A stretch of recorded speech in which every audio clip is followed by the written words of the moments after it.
What's up, fight fans? This is Kurt DeVille with Counterpunch Boxing News, and I have some new news concerning Ricky Hatton. Get this. Ricky Hatton believes that Joshua made a mistake by leaving Rob Mccracken. Ricky Hatton has weighed in on Anthony Joshua's training situation and claims AJ should have never parted ways with his longtime mentor, Rob Mccracken.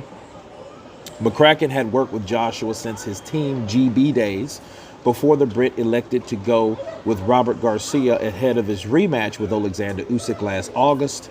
And Hatton claimed that Mccracken would have been able to prevent Joshua's post-fight antics, for which he was on the receiving end of heavy criticism. And this is what he said. He said, "There was no reason for AJ to leave Mccracken. Nobody knows him better than Robert Mccracken. He's been there with him from the Olympics. He's been there with him for his first world title. So nobody knows him better than Robert.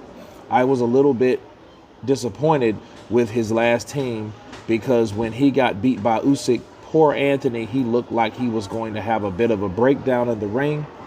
Your job as a coach is not just to do what those 12-minute rounds, or those 12 3-minute rounds, and when the final bell goes, that is your job's done. No, your job is to look after your fighter until he leaves the venue.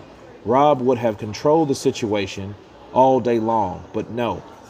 He let him chuck the belts over the ring, storm around the ring, scream and moan, and then get the mic and do all that. I could have nearly cried for him. He was having a really bad time with it." Those are the words of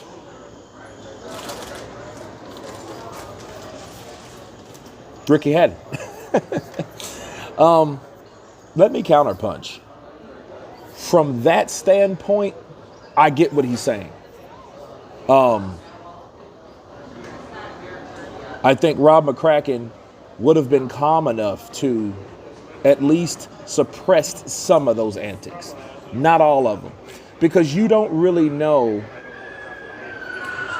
you don't know the mindset of anybody, especially when they're pissed off.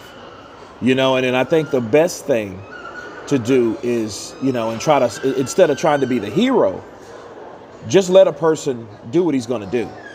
Anthony Joshua is a grown ass man. So if he wanted to do what he did, chunk belts, cuss out Team Usyk, storm out of the ring, come back in the ring, did that sing and dance, let him do that, right?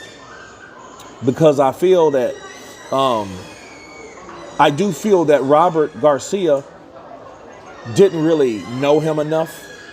And I think this was kind of like out of character, but it was out of character for everybody. And maybe Rob Mccracken might have saw that before. They might have saw Anthony Joshua pissed off. I'm pretty sure they have. It's just the public never seen Anthony Joshua pissed off. Listen, the closest I've seen him, I seen him pissed off twice in public. One, when he found out Deontay Wilder was going to fight Dominic Breazeale. And he was just like talking and ranting and just talking all out of the side of his mouth because he was pissed off, saying Breazeale, he's getting my leftovers and blah, blah, blah. And then it was subtly erased off the internet.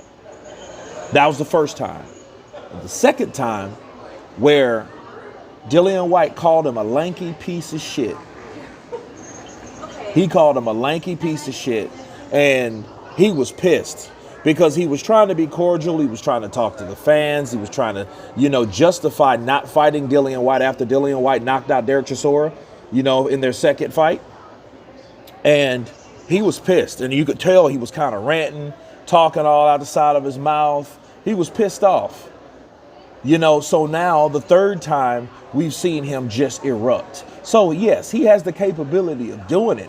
It's just, I think his team is ran like a well-oiled machine. They try to suppress it and keep things back. Maybe Rob Mccracken was a part of that. We don't really know.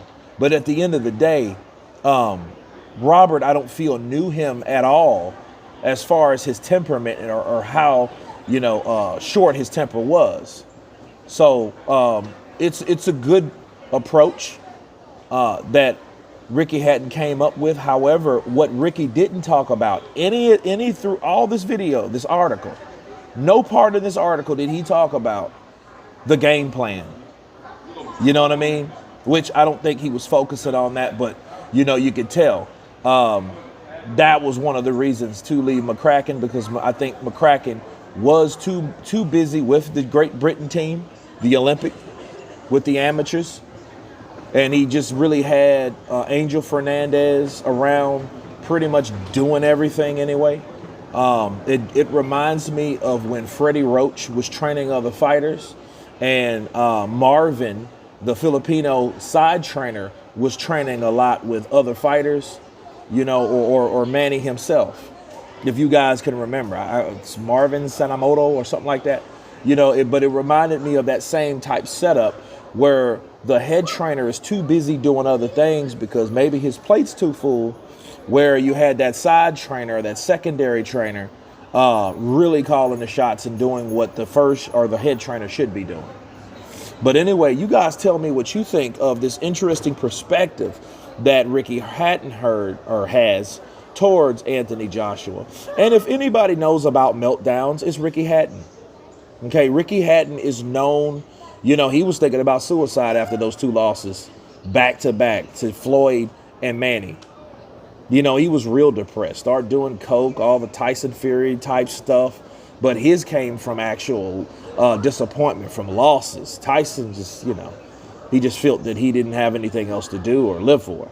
But anyway, again, you guys tell me what you think of Ricky Hatton's perspective towards Anthony Joshua and his trainer change. Of course, please subscribe. And you guys been Counterpunch. Peace.